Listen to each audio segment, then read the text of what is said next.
Hello, ORAT Nation. This is Dan Bird on a Sunday. Zuber is out of the country, so again, I'm flying solo. I want to just do a brief overview and summary of the week and talk about what happened and what might be coming up soon. I did a video earlier in the week right after January ended, and I kind of want to start there. So I'm going to share my screen.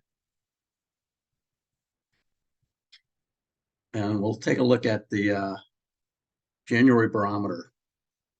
So as you can see, for those that have been listening, January barometer is something that is done by Stock Traders Almanac, which does research on market statistics going back till 1950, so 74 years roughly. And what they have determined was there's an 84% chance that the year will end up based on what January does. So the January barometer is made up of three components, which you see here: the Santa rally, which was up 0.8%, first 5 trading days of January, which was up 1.4%, and then the full month, which just ended last week, is up 6.8%. So all of these were positive, which is very, very good. What that means is there's a really good chance that we will end positive for the year. And let me show you an analysis of all of the Januaries and where 2023 fits in. So 2023 is actually number 9 out of 74 years, which is pretty good. It's the best January since 2019, which you can see up here was number 4. We don't know the rest of this yet, but if we extrapolate what the average has been, and this is in the first quadrant. So these are divided into 4 quadrants: very bullish, bullish, bearish, and very bearish. You can see how red it gets as we get towards the very bearish. But they're divided into about 18 or 19 years in each quadrant. And this year, 2023, ends up in quadrant 1. In fact, it's number 9 out of 74 years. So that's very positive.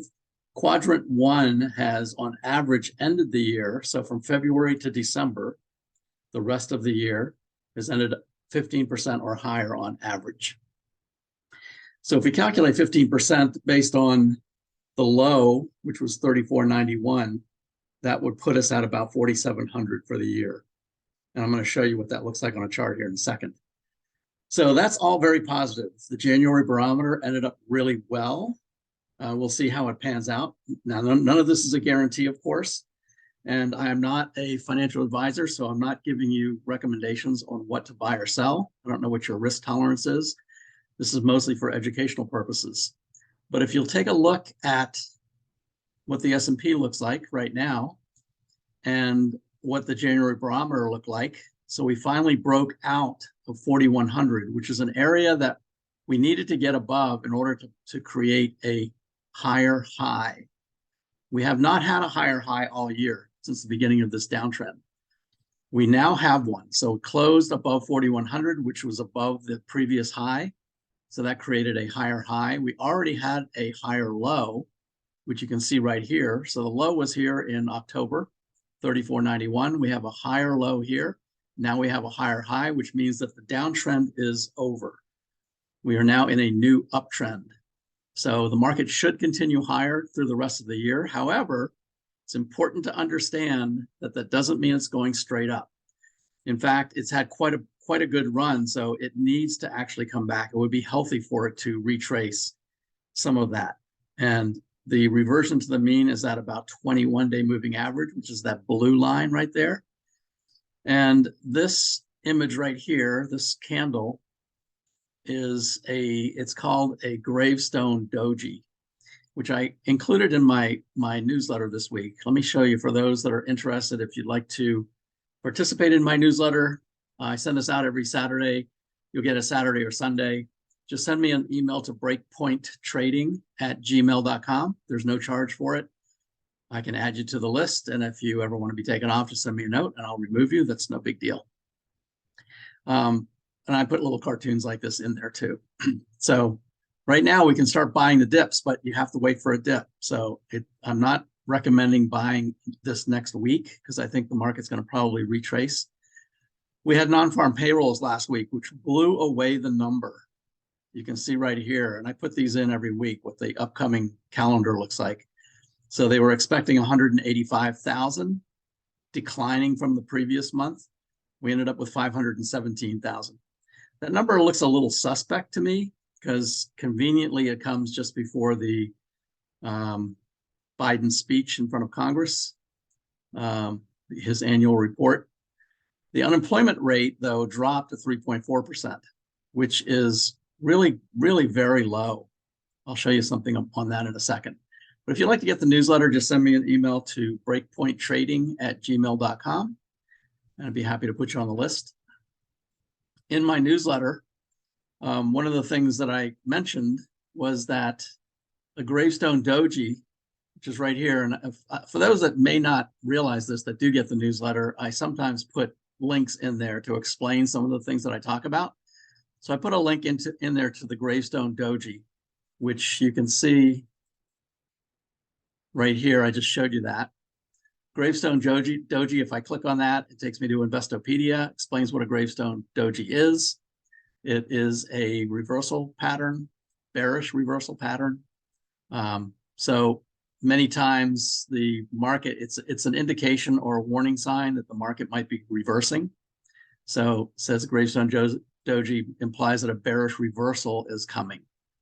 So it's just something to notice. Now it needs confirmation. Any candle like that needs confirmation on the next day. So we're going to be watching for that on Monday. But I expect the market to come down, probably down to the 21-day moving average, which is at 40.20 roughly right now.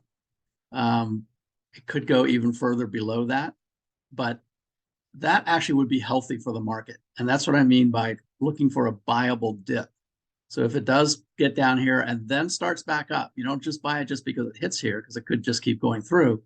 But if it does start to go back up again, then it might be time to get back in. This is a long-term view of the S&P, and it really highlights what I just said about getting a higher high. You can see here, this goes all the way back. This is a weekly chart. So even on the weekly actually closed above the 4,100 level. You can see here at 4,200, it is right in the exact middle of the range. From the high back in the end of last year to the low, the COVID crash low back here, 4,200 is the exact, actually it's 3,500 is the exact middle. And that's exactly where the market came to, 34.91, that's the middle. This is a halfway point between that low and the previous high. So this is a halfway point for all of this downtrend that we've just experienced through this year. 4,200 is the exact middle of that downtrend. So we'd like to get above that 4,200. We got right to it and started to retrace, but we did close above the 4,100 level, or above this previous high, which makes it a new higher high, which is very healthy for the market. This is a closer view on a daily chart. Again, you can see here, the market is extended. So anytime you're using a moving average like the 21-day, which we're looking at here, if the trend gets well above that trend line or that moving average, and this applies to anything, not just the stock market, but anything you use a moving average with, if it gets well above that particular area, it has a tendency to revert to the mean or come back to that moving average. Now, there's a couple of ways that can happen. Either it goes way up like it did right here back in August, way above the 21-day, and then reverts to the mean and goes well below it, keeps on going and continues on down. Or like it did right here, it goes up above that 21, but the 21 keeps moving higher. So actually the 21 comes up and kind of meets the price up here. Now, in this case, it dropped back down and created that higher low, which was good, and then it's continued on up. But I expect this to come back down around the 4,000 area, so be careful of that. Doesn't mean it has to, but I expect that it will. This one here is, these are called Keltner channels, and the reason I bring this up, this is the S&P again. This is on a daily chart. The reason I show this is the dark gray in the middle is one average true range, or ATR. So the average range that this stock or this index usually trades in 1 day is in that gray area right there. So that's the mean. That's where we'll revert to eventually. You can see where it comes back. When it goes below it, it comes back up. When it goes above it, it comes back down. The next greener area up here is 2 times the average true range. So that's the average daily range times 2. So that's very extended when it gets there. The lighter gray up here is 3 times. It very rarely gets up that high. You can go all the way back here and see we're just barely made it that high, except for way back here in August when we had that big run up. It went up into that area, and that's usually where it will start to revert back to the mean. That's why I think we will continue down. There's the gravestone doji right there. That's why I think that we will continue back down to the 21-day moving average at about 40.20 or roughly 4,000. And then we'll see what happens. We'll see if it decides to continue and crash right through it, just like it did the previous times. But I think because we've made a higher high and a higher low, I think we are now ending the downtrend and starting a new uptrend. But expect this to continue to come down. So I would wait until it gets down in here and see if it starts to trend back up again before buying anything. So I want to talk about a couple of sectors or industry groups that have been showing a lot of strength lately. I talked about this a couple of weeks ago with software and semiconductors in particular, but I want to highlight that and really show what those look like right now. Semiconductors have been really beat up through the year. And you can see here, this goes back to 2020. This is the COVID crash way back here on the left.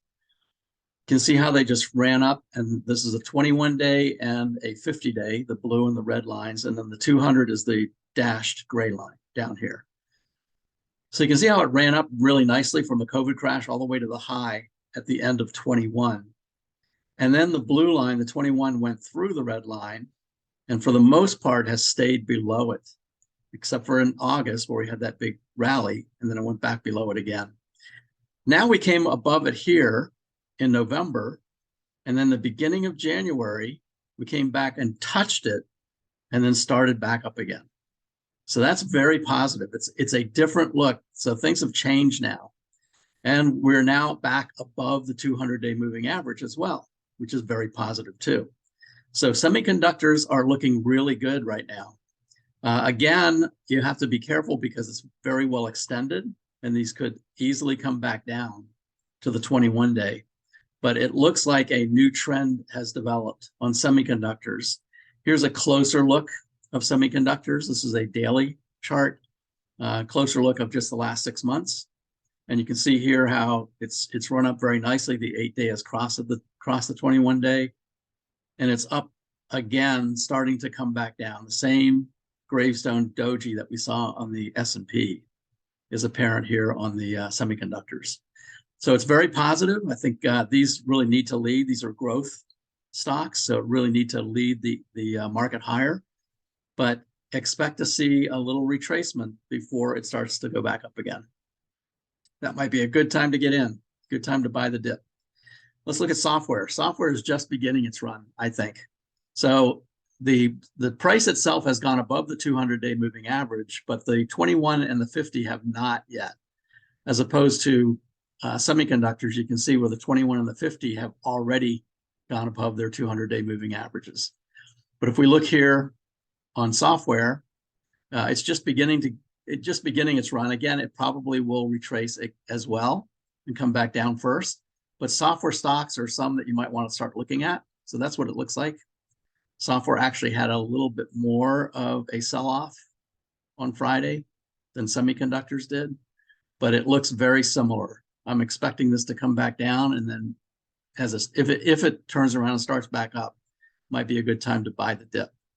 And then finally, autos.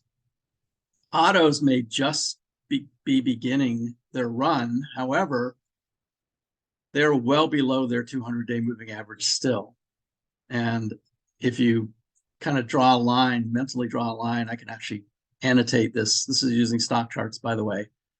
I can annotate this and draw a line across these tops right here. You can see where it needs to get to actually have a breakout. But it looks like it's trying to do that. Looks like it's trying to come back up and maybe have a breakout right there above that line or above the 200-day. So autos are another one to keep an eye on. Now, autos have been doing really well, especially with Tesla having great earnings and really taking off. But again, it's very extended. You see the RSI is above 70. That's usually overbought. That's the time that things will start to roll over. So again, this one will probably come back down to its 21-day, just like the other ones did. So in general, I think the market is ready to start climbing higher. I talked about that in my newsletter that I just sent out. I think the downtrend is over. Here's some, I showed these on Wednesday, so I won't show these again, but these are from Stock Trader's Almanac, which shows where we are in the 4-year cycle. And we're right now in the sweet spot, and looks like we are going to be continuing higher. This one here is really interesting because this shows these two here is the first term pre-election year, first term president pre-election year, which is this year, and then the pre-election after a midterm bear, which we just had a midterm bear. So these two are where we are right now. You can see these are the blue and the green ones. So if you follow the blue and the green ones up from January, and the purple is where we are right now, we're actually a little bit ahead of these averages for the last 75 years. We're a little bit ahead of it. So that also looks really positive for this year. So I think the rest of this year is probably going to be pretty good. The last thing that I want to show, and then we'll end it for today, is something that I put in the newsletter. And actually, when I go back to the newsletter and I put these in here because it was an article in VectorVest. So this is the VectorVest view. VectorVest also is right near it at a top as well. They're showing that it could be topping. But they talked about the AI stocks, and they actually put together a watch list of AI stocks, which I then went to VectorVest and created that watch list for myself and included it in the newsletter. So you can see all the stocks separated by industry, or sector rather, software, internet, ETF, electronic, computer. And then what I did was I transferred that over to, I just did an export and an import into stock charts, transfer those same names into stock charts just to see what I could see over here. And there's this one here had the best run on Friday. And if we look at the chart, we can see what that looks like on Friday. You can see it's really starting to take off right now. Now it's been really down here at the lows. There are probably a lot of shorts in this one. So this could be short covering or a short squeeze going on right here. But being in that same industry group is also really positive when there's a short squeeze. So there's lots of different ways you can look at it once it's in stock charts. You can see AI, C3.ai Inc., which was started by an ex-Oracle guy. That one is taking off as well. Look at that. Huge run up there. That one might be a little too overextended, but these are good ones to watch, again, for a pullback to buy the dip. So these are AI stocks that all look really good. I could sort these by industry if I wanted to. So then I can see semiconductors right here. There's NVIDIA. NVIDIA is an AI stock. Software, I think, are the interesting ones in the AI space. So these are the software stocks: Oracle, Dynatrace. Of course, these are not pure AI. These do a lot of other things as well. But AI, C3.ai is a pure AI stock. And the UiPath is an interesting one. So this is just a different way to look at it. You can look at it based on a relative score. So this is a relative technical score the stock charts allows. That's what I was just looking at previously. And it just so happens that the two with the highest scores are also the two that had the greatest runs on Friday. And then we can go down here and look at this one, InnoData, computer services, and see what that one looked like on Friday. And you can see, again, this had a great run as well. I mean, this all looks like short squeeze, short covering to me, but it still could have more of a run. So those are interesting ones to look at. But I just wanted to show you some ways that I look at things. I noticed interesting ideas that I got from VectorVest, and then I transferred all these over into a spreadsheet and then transferred them into stock charts so that I could slice and dice it any way that I want. Again, not a recommendation to buy anything, just an idea for educational purposes, things you might want to look at, and then apply it to your own risk tolerance and see what you want to do. So that's pretty much all I have for today, for Sunday. I probably will do another one of these since I'm doing it on my own without Zuber. probably do another one on Wednesday in the middle of the week, and especially if something interesting happens during the week, I'll put a video out there and just let everybody know what I'm seeing. So I hope that was useful or interesting. If you would like to join my newsletter, just send me an email to breakpointtrading@gmail.com, and I'll send you this week's newsletter, and then I'll add you for next week or each week after that. So I hope that was useful and interesting and educational for you. Hope you have a great week trading, and I will talk to you sometime in the middle of the week. Thanks.